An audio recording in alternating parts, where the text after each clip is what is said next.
Ayan mga paps,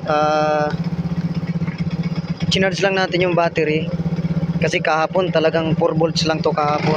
Ngayon okay na. Ayan, ang pinoproblema na lang namin, hindi siya pumapalo ng 14 volts. Ayan, dapat pag binibirit yan, normally dapat, ayan dapat, ayan, dapat magpo 14 to 13 volts yan. 14 volts normally.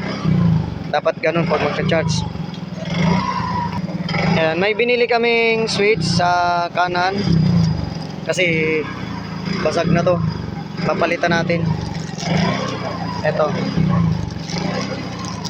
Ayan o.